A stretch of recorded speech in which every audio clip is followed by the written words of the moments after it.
આગળ વાત કરીએ તો સુરત શહેરમાં કોરોના દર્દીઓની સંખ્યા વધીને 25 ને પાર પહોંચી છે। તાજેતરમાં વધુ 3 લોકો કોરોના પોઝિટિવ જણાયા, જેમાં એક વૃદ્ધ, એક બાળક અને થાઈલેન્ડથી પરત ફરેલી એક મહિલાનો સમાવેશ થાય છે। આ ત્રણેય દર્દીઓને તેમના ઘરમાં જ આઇસોલેશનમાં રાખવામાં આવ્યા છે।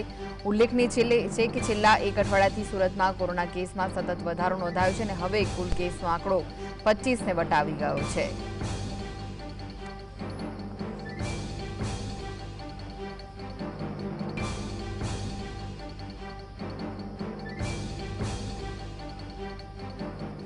તો સુરતમાં વધુ 3 કોરોના પોઝિટિવ કેસ નોંધાયા છે અને તે તમામને હોમ આઇસોલેશનમાં રાખવામાં આવ્યા છે। સુરતમાં કોરોનાના એક્ટિવ કેસ 25 થયા છે। તો આ વિશે વધુ માહિતી માટે જોડાઈ ગયા છે સુરતથી સંવાદદાતા સાહિસ। સુરતમાં ગયા અઠવાડિયાની જો વાત કરીએ તો ગયા અઠવાડિયાની સરખામણીમાં આ અઠવાડિયામાં કેટલા વધુ કેસ નોંધાયા છે અને કયા વિસ્તારમાંથી વધુ કેસ આવ્યા છે? બિલકુલ થી ચોક્કસપણે ક્રિષ્ના, રોજે રોજ સુરત શહેરની અંદર કોરોનાના નવા કેસો જે છે તે સામે આવી રહ્યા છે અને ખાસ કરીને વાત કરવામાં આવે તો સુરત શહેરની અંદર દિલ્હી ગેટ હોય કે અલગ અલગ વિસ્તારોની અંદરથી જે કેસો જે છે તે સામે આવ્યા છે। એક મહિલા, બાળક સહિત થાઈલેન્ડથી આવેલી એક મહિલા પણ જે છે તે કોરોનાની ઝપેટમાં આવી ચૂકી છે અને તેમને ઘરની અંદર હોમ આઇસોલેશનની અંદર રાખવામાં આવ્યા છે। તંત્રની તકેદારીના ભાગરૂપે અલગ અલગ હોસ્પિટલની અંદર કોરોનાના બેડની વ્યવસ્થા પણ કરવામાં આવી છે, પરંતુ જ્યારે કોરોનાએ રાજ્યની અંદર પ્રવેશ લીધો હતો ત્યારે અમદાવાદ હોય, રાજકોટ હોય કે તમામ હોસ્પિટલ એલર્ટ મોડ પર જોવા મળ્યું હતું। ત્યારે સુરત નવી સિવિલ હોસ્પિટલ, પ્રીમિયર હોસ્પિટલ અને ખાસ કરીને મક્સદી હોસ્પિટલની અંદર કોરોનાના બેડની વ્યવસ્થા જે છે તે કરવામાં આવી હતી। છેલ્લા એક અઠવાડિયાની વાત કરવામાં આવે તો 25 જેટલા કેસો જે છે તે સામે આવ્યા છે।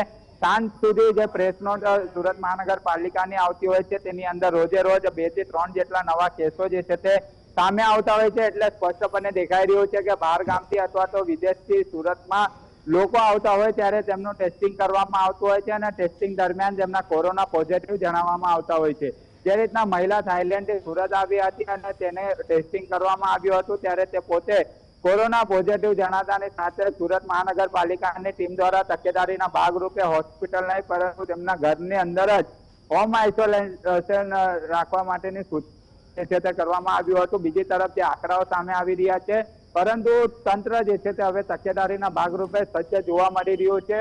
સિવિલ હોસ્પિટલની અંદર બેડની વ્યવસ્થા કરવામાં આવી છે, ઓક્સિજન સહિત માસ્ક અને સેનિટાઈઝર સહિતના વ્યવસ્થા જે છે તે કરવામાં આવી રહી છે। એટલે ચોક્કસપણે જે રીતના આંકડા સામે આવી રહ્યા છે તેને લઈને હવે તંત્ર પણ એલર્ટ મોડ પર જોવા મળી રહ્યું છે અને કોરોનાના જે કેસો સામે આવ્યા છે ત્યારે જે આ મહિલા, બાળકો અને તેમના જે સંપર્કમાં આવેલા લોકો છે તેમના પણ તપાસણી જે છે તે કરવામાં આવી રહી છે અને તેમને લઈને તેમની પણ જે ટેસ્ટિંગની કામગીરી કરવામાં આવી રહી છે।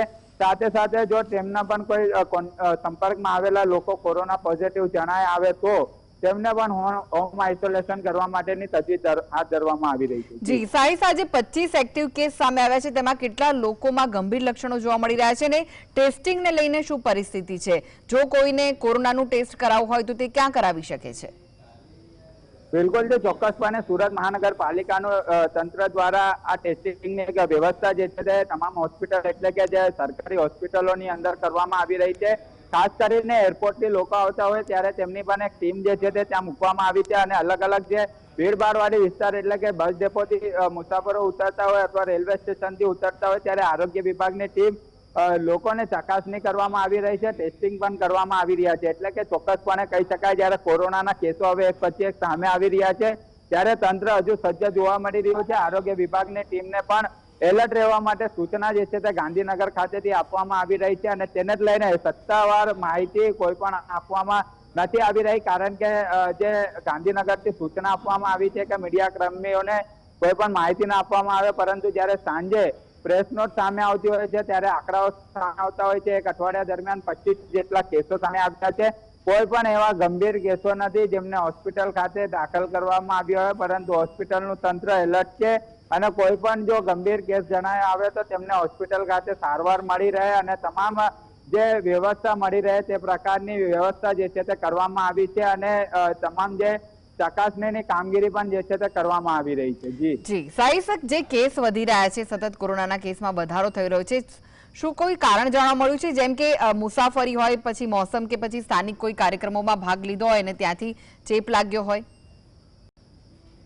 બિલકુલ તે કૃષ્ણા, સત્તાવાર આ માહિતી જે છે તે સામે નથી આવી, પરંતુ મોટા ભાગના લોકો વિદેશથી સુરત આવતા હોય, જ્યાં બહાર ફરવા માટે ગયા હોય ત્યારે જે વાતાવરણ જે બદલાતું હોય છે, શરદી ખાંસી અન્ય જે વસ્તુઓ થતી હોય છે અને તેના કારણે લક્ષણો જણાતા હોય છે, પરંતુ ચોક્કસ જે છે તે માહિતી કોઈ પણ વિભાગ